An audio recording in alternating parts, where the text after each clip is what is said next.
छत्तीसगढ़ी गाने देखने के लिए हमारे YouTube चैनल को सब्सक्राइब करें और नए अपडेट्स जानने के लिए बेल आइकन के बटन को क्लिक करें।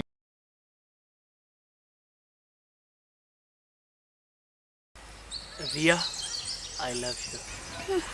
कहाँ हो गया रिया? ए तोर 2 रुपया के फूल और 10 रुपया के गिफ्ट आज तोर औकात दिखा दिस।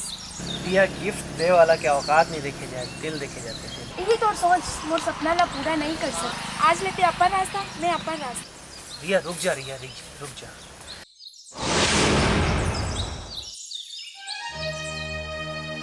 हेलो हेलो, तय मोर बार कॉल काबर करत है? मोर शादी तय हो गई है। तोर जैसे फालतू आदमी से बात करे के मोर का टाइम नहीं है।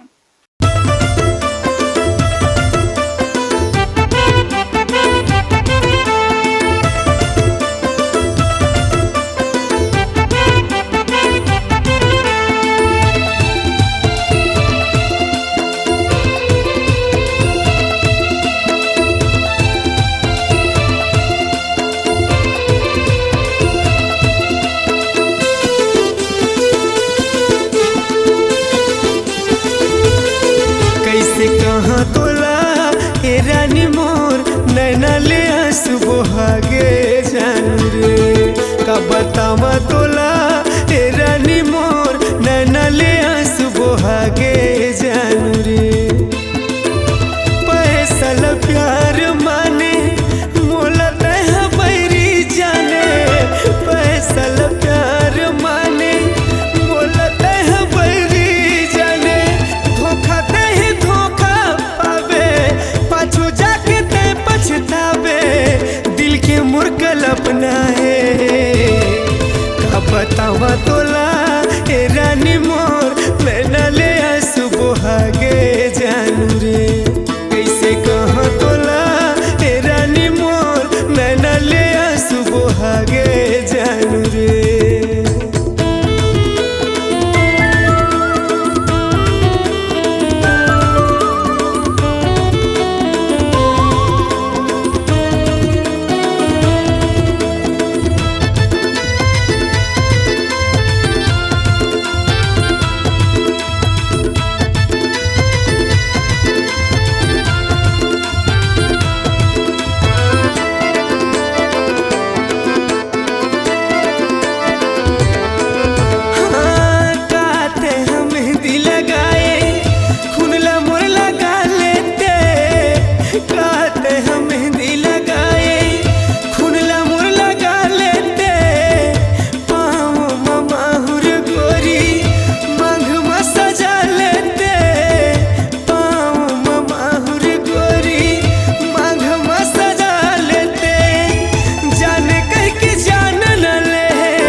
जानू रे का बतावा तोला ए रानी मोर नैना ले आंसू बहागे